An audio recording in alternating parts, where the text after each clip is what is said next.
Hey John, how's it going? Made sure to wear my special shirt for you and everything, so all right, miss you, bud. So you had a question on the Moulinet. I believe it was more on the application of, but I'm going to go over a little bit extra for you. Also, if your son's getting into this, educational material is important, but I think you'll find the brief history lesson I'm going to go over to be of note and to be of interest as well. So let's get started. So the Moulinet means little windmill. It's French. And it's because of the spinning and rotational movement associated with it. Now, the history behind the Moulinet, there's some conflicting evidence. We do see some of it in some very old sword and buckler work in European martial arts. However, it doesn't start to become more prevalent until really the 16th century with Achille Marozzo in his extended guards, where it then becomes necessary to generate enough momentum to do a sizable amount of damage with a cut. And I should note also that the largest military empire of all time, the British Empire, the Moulinet is their staple move in British swordsmanship from an offensive perspective. On top of that, the most martial European country in arguably all of history is Germany. They used to have duels in the 1800s where it was just Moulinet after Moulinet after Moulinet while they wore eye protection. And of course, they'd get scars all over their face, and entire fraternities were even devoted to this. If you did not have scars from these duels in the 1800s, what would be then considered Prussia and Germany later on, you could not run for any form of political or public office. Even into the 1900s, up into World War I, and even through World War I, if you had these scars, you were still considered somebody who, well, not necessarily a conservative, you prized German martial and cultural heritage, and you were viewed as a man among men. And I don't give you this history lesson to bore you, but to show that if the largest military empire in all of history made this the staple move of their offensive movements for their swordsmanship, in the most martial European country or maybe the most martial country in the last 500 years. And this was their means of testing their manliness enough to run for any form of political or public office. There's probably something to it. So, history lesson's over. Let's get into the details of how to practice, and then we're going to go into some of the applications. So, I'll look at my little notes here, make sure I don't get off track.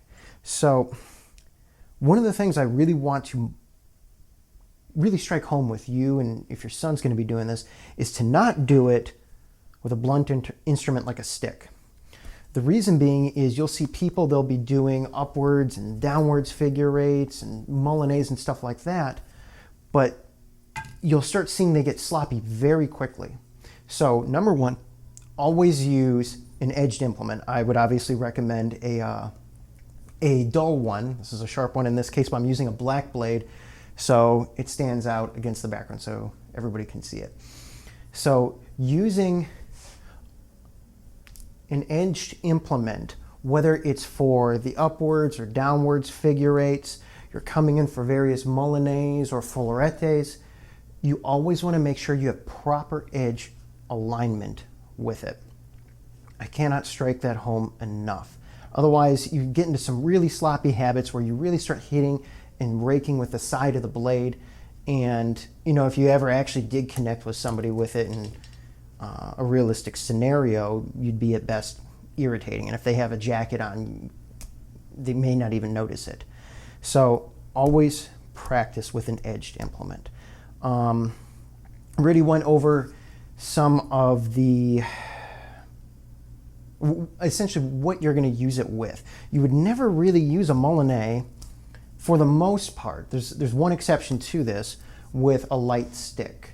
And you're certainly not going to try to, fend somebody off with just upwards and downwards figure eights with a light stick. You might be able to bust it out really quickly just to maybe throw somebody by surprise to intimidate them, but a determined opponent's just going to run through it and they're not going to care.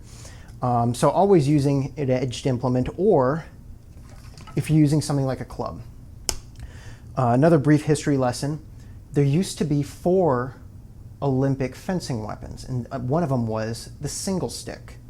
And it was supposed to represent more of a military saber, but people did carry around canes and heavy cudgels, especially very popular in Irish martial arts.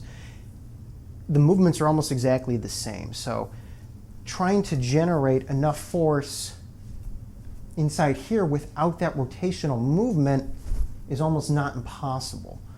Or I'm sorry, it's almost not possible. So that rotational movement is super, super important with that heavy club when in an extended position, as it is with a heavy sword. The main differences between the Florette and the Moulinet,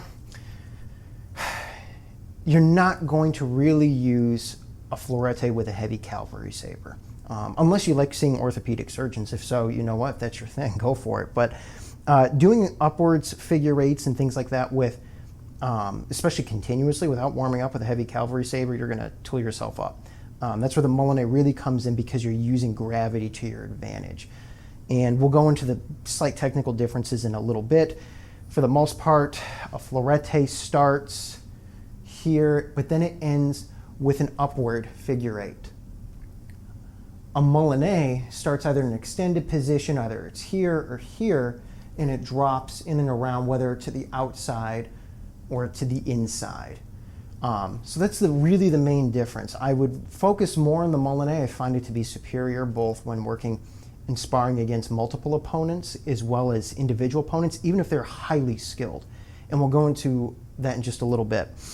Again, Florette's light implements only and edged implements only. So Keating made a good video on the Florette. If you want to also bring that over to the Moulinet, there's only one thing I'm going to disagree with him on, and that is it works fantastic on individual opponents, provided you're not using it as a flourish. You're actually using it as a combative technique in the middle of an engagement.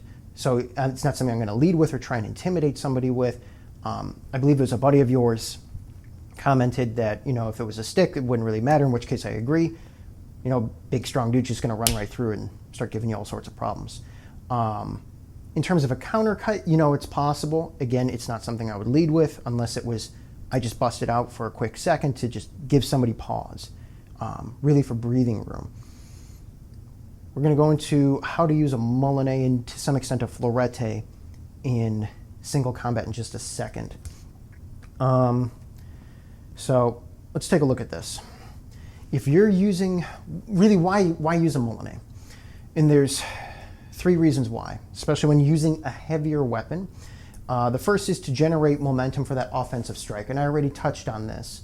So if you're here coming in with quick little carving cuts, yeah, it might do something, but if you really want a decisive cut, you need that momentum. And this works for extended positions. In older martial arts and in certain Filipino martial arts, you may be here, you're ready in a cocked position for strength. You could be here, you could be here, you're in this position for a committed strike already.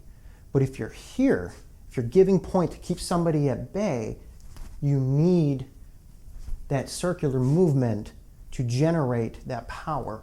Or if you're here, you can come to the outside. You can also do the same, coming here. Just make sure you get in a very, very tight circular motion.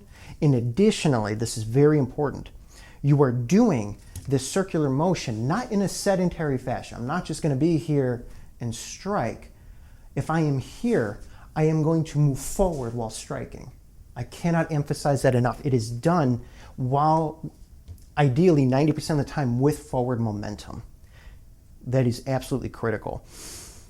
The second reason why you would want to do this, especially if you are using a heavier weapon, is to generate enough momentum for defensive actions.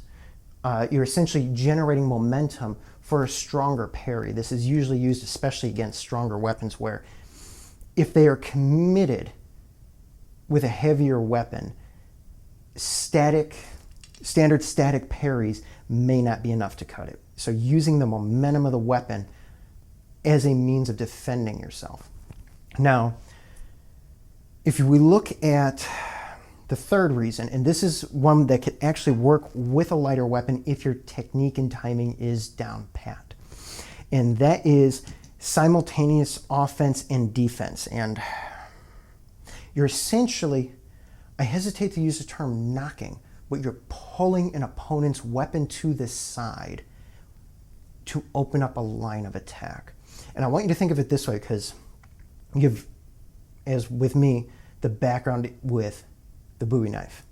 So with that, think of it this way. If somebody is in an on-guard position, if I just attack without engaging their blade or them in any form or fashion, the chances of them defending themselves, especially if they're trained, and even if they're untrained, honestly, is quite high. However, if I use a Moulinet, I extend with the point while moving forward, and I wrap the weapon, their weapon, with the back of my blade to pull it aside to strike. This is especially useful, and I found even against incredibly skilled opponents in mid-fight, especially people who like to do a lot of number 1 and number 2 attacks, whether they're broken or fluid, because it will stop a broken attack in their tracks. In the second it's stopped, the person, unless they are incredibly well trained, will instinctually try to pull it back more because they feel like they're trapped. Obviously, the best thing for them to do is the second they're trapped is to move forward, because they now have a line of attack that takes years and years of practice and training to overcome that instinct and to really get that line down. But for the vast majority of your potential opponents, they will instinctively try to pull back harder, and by the time their hand is free, they are completely open, both their arm as well as their face, their neck, and their body, to that cut. Additionally, if they are committed with, let's say, number 1 and number 2 strikes, and if you time it correctly, the Florette will pull it aside, and they will overcommit with their strike, opening them up for a line of attack. And that is extremely useful in single combat against like weapons. So there you have it. I think I pretty much covered everything. If there's anything I missed, or if I misinterpreted some stuff that you were looking for, let me know. I can always make another video. Take care, my man.